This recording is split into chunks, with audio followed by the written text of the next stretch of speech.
Okay, let's dive in.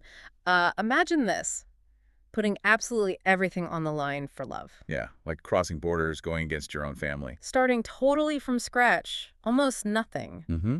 That's the intense real life story we're looking at today. It really is. It's a narrative that it makes you think, doesn't it? About commitment, about what people will endure. Right, when there's just so much pressure from the outside. Exactly. External pressure. Absolutely. So our source for this deep dive, it's this really powerful personal account. It's called Wild Ride for True Love. Okay. And it follows these two people. One is Laura. She was 24 then, living in California, working in a bookstore. Just a small town bookstore. Yeah, exactly. And the other person, Jose, 28, a graphic design freelancer. And he was based down in Guadalajara, Mexico. Right. So different countries, different lives. And the whole thing, their entire journey, it apparently started with something so simple, almost random. Yeah, an Instagram DM. Just a DM. Yep. About a photo from a cafe. That was it. Wow. And from that little, like, digital spark, this connection just grew. A connection that really defied distance, expectations, everything, really. Mm-hmm. So our mission today is to really unpack this story, Laura and Jose's story. Right. Look at the hurdles they faced. Exactly. And not just, the obvious stuff like distance or cultural differences. Although those were there too, I imagine. Oh, for sure. But the really tough parts were the intense family disapproval. Yep. From both sides. That's significant. And serious financial hardship, like really struggling. Mm-hmm. And through their experience, we want to see, okay, what does this specific story show us about, I guess, the resilience of connection? The power of just sticking together. Yeah, and the sheer grit it takes to build a life when it feels like the world's against you. And what it might teach you, the listener, right? Yeah. About perseverance, about making those hard choices maybe in your own life. That's the goal. Hmm. So, okay, the account says it all kicked off. Let's see, one random fall night 3 years ago. Laura's just scrolling Instagram. Right. Typical evening scroll. And then this DM pops up unexpected. Totally. And it was about a picture she'd posted. From that Santa Barbara cafe you mentioned. Exactly. And the sender, Jose, Yeah. his profile, apparently you could tell right away where he was from. How so? Lots of photos of like Mexican food, amazing sunsets. It painted a picture. Okay, so it was clear he wasn't local. Not at all. And it started off just, a quick reply, friendly. Sure. But the source says it just exploded, like escalated super fast. But just a quick chat to... All day DMs, Yeah. nonstop, and then hours-long video calls. Wow, okay. So they really hit it off. Big time. And their personalities apparently just clicked across the miles. Mm-hmm. Laura thought Jose was hilarious. She mentioned his thick accent when he spoke English. Okay. And how he'd tease her about her slang, her Cali girl slang, as he called it. Huh. Yeah, I can see how that would be funny. Trying to explain local sayings. Right. It shows a certain comfort level already. Yeah. Meanwhile, Laura, she was obsessed with travel, just dreaming of seeing the world. And Jose. He'd tell her about all these amazing spots in Mexico, Cancun beaches, Oaxaca markets. Feeding her travel bug. Totally. Just sharing bits of their worlds, even though, their day-to-day was pretty different. She's in the bookstore. And he's freelancing, working from coffee shops or home. Yeah. But they were sharing these dreams, these ideas. And, well, inevitably, I guess, Yeah. feelings started to creep in. Oh, yeah. Laura describes it really vividly. Her heart literally racing when his name popped up on her phone. That physical reaction. You know it's getting serious then. Definitely. So she took the plunge, told him she was falling for him. Okay, bold move. And him. He felt the same way, admitted it. But he was also, and this is his word, freaked out. Freaked out. Why? Because of the distance. Partly that, but more. He felt that out from totally different worlds, he saw the potential problems, the barriers. Yeah, that makes sense. Yeah. Practical concerns start hitting. Right. But even with that fear, that hesitation, they decided to make it official. Wow. Okay. So they became a couple, long distance. Exactly. And that's really where the story shifts, from just the romance part. To the reality check. Yeah, confronting the realities of their backgrounds, especially when they told their families. The families. This is often where the friction starts in these kinds of stories. You got it, because the reaction was, well, it wasn't good. Not the celebration they might have hoped for. Not even close, you'd think, right? Parents always say, just find someone who makes you happy. The standard line. But when Laura told her family about Jose from Mexico, a freelancer, they lost it. Lost it. Her dad, the source quotes him directly, a guy with no steady job, from another country. Laura, that's insane. Oof.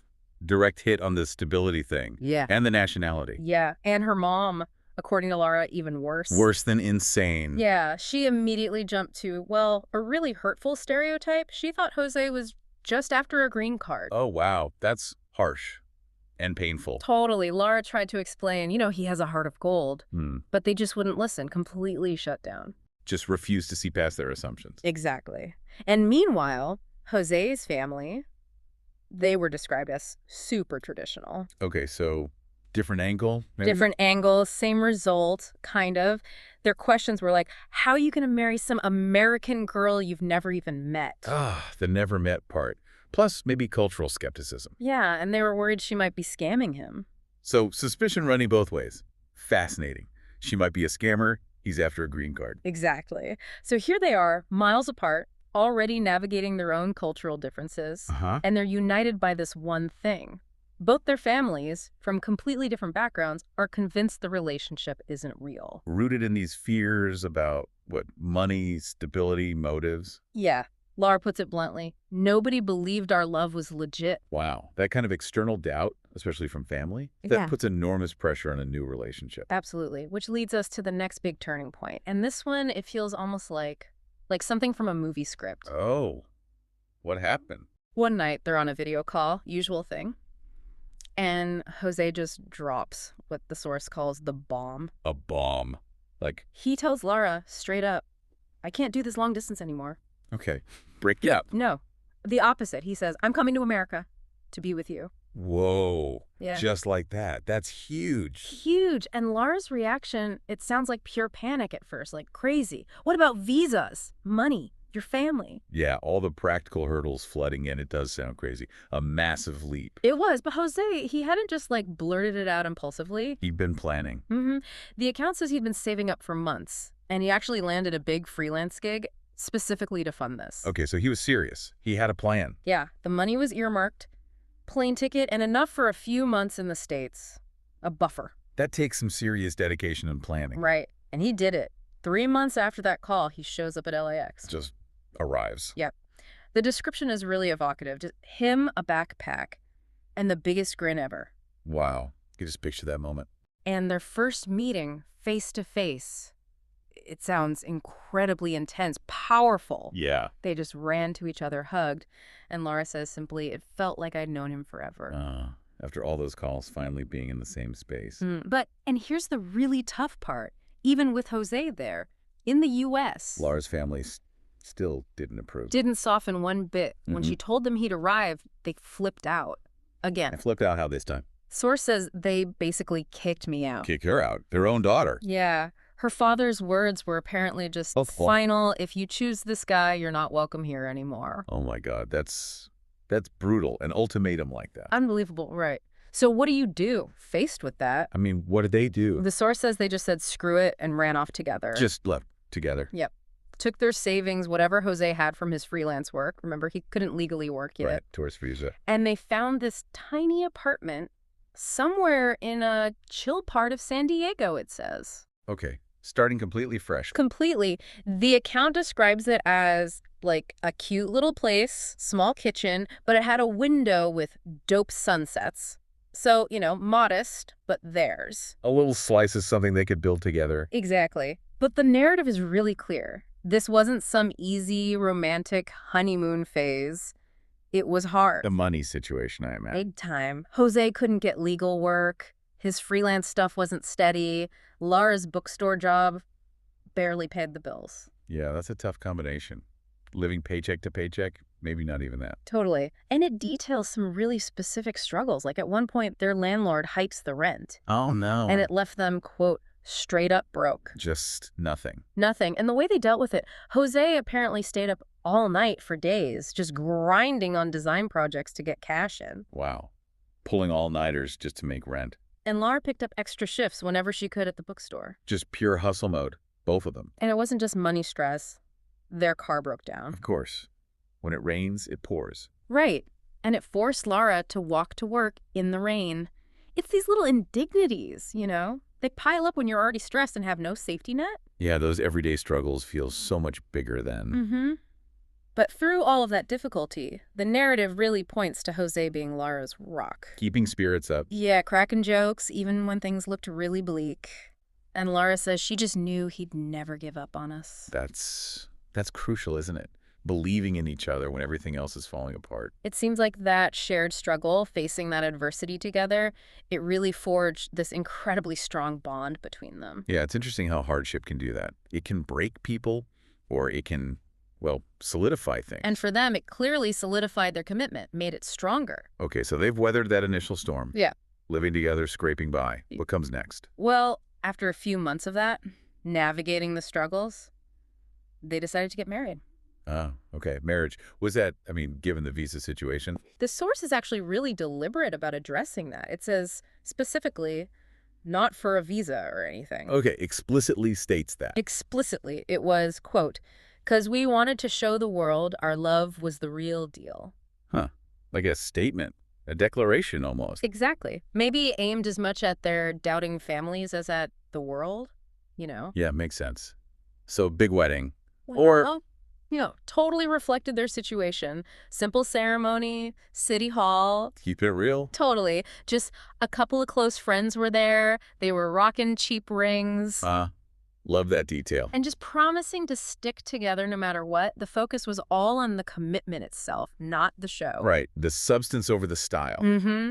And actually, this moment, formalizing things, it seems like it was a turning point, at least for one side of the family. Oh, really? Which side? Jose's family, the ones who were initially so traditional and skeptical. Yeah. They started to come around after they heard Laura and Jose had actually gotten married. Interesting. The act of marriage itself made a difference to them. Apparently so. And Jose's mother, this part's really moving, she called Laura. She called. What did she say? She was crying, according to the account, said she forgave us and that she wanted to finally meet her. Wow. That's huge. After all that initial worry and suspicion. It's huge. And then the gesture that followed, they sent a care package. From Mexico. Yeah, full of homemade Mexican food, tacos, tamales, the works. Oh, that's amazing. Food is reconciliation. Totally. Lars said it just made her bawl my eyes out. You can feel the relief, the acceptance in that moment. Yeah, what a powerful sign after being so rejected. It really shows how sometimes these gestures, they mean so much more than words. But the story also makes it clear that acceptance, it wasn't across the board. Oh, Laura's family? Still not budging. Still completely opposed, even after the marriage. Yep. She says they actually told her straight up, we don't have a daughter named Laura anymore. Oh, man. That's devastating to be cut off like that. Yeah. She says it cuts deep, and you can understand why. Absolutely. So even as one door kind of opens with Jose's family, another one slams shut. Hard. It just shows how complicated family can be, right? Right. Especially when you make choices they don't understand or approve of. Definitely. And it forces you to kind of redefine what family means. Yeah. And in that context, with Laura's family rejecting her, Jose's words to her, mentioned in the source, are really powerful. What did he say? He just told her, we're each other's family now. Building their own support system. Exactly. When the traditional one fails, you create your own. That's resilience right there. So where does the story leave them? Present day? They're still in that little apartment in San Diego. Still making it work there. Seems so. Jose's still freelancing. Yeah. And Laura, she actually just landed a better gig. Oh, good for her. Doing what? At a publishing company. So maybe a step up, a bit more stability potentially. That's great. So things are looking up? Is it like a happily ever after now? Well, the narrative doesn't quite paint it like a fairy tale ending. It's realistic. It says life still got its ups and downs. Okay, yeah. Like anyone's life. Exactly. It's not suddenly perfect or problem-free just because they're together and married. But the overall feeling? Well, what comes across? It's this deep sense of happiness, contentment, built on everything they went through together. It's that shared foundation. Yeah. Laura describes, like, just chilling on the couch at night, eating Jose's killer homemade tacos. The tacos again. Must be good. Must be. And just feeling like the luckiest girl in the world. Finding joy in those simple, everyday moments. Especially because of the journey it took to get there, Mm-hmm. That contrast makes the simple things feel profound. Totally. And Lara reflects on their whole story. She knows it might sound crazy to other people. Yeah, from the outside, maybe it does. But to them, it's the best kind of crazy. It's their life, the one they fought for, the one they built. Yeah, they own it. So, thinking about all this, What should you, the listener, really take away from this deep dive into Wild Ride for True Love? Well, we've followed this incredible path, haven't we? From just a DM Right, across borders, through huge family opposition. into real hardship, financial struggles. And finally, building a life, finding support where maybe they didn't expect it, redefining things. It really is just such a powerful example of, well, love, obviously, but also sheer perseverance. Sticking it out. Yeah. And it shows that sometimes making those choices for your own happiness, it requires real sacrifice, standing firm when people push back. And maybe rethinking what family and support even mean. Exactly. Yeah. It shows how those things can be redefined, even strengthened, maybe in unexpected ways, especially when the traditional supports fall away. And just thinking about Lara and Jose's whole journey, especially given those initial fears from their families, right? Yeah, the green card worries, the scamming fears, really painful stuff. So here's something for you to consider. How does their shared struggle, going through being broke together, choosing to get married as a statement of love, not just convenience? Right, and building that life from basically nothing with no safety net. How does all of that push back against those initial assumptions about their motives, about whether their relationship was, quote, legit? Yeah, what is their willingness to give up so much external validation, so much traditional comfort? What does that really say about the depth, the reality of the connection they built together? Something to think about.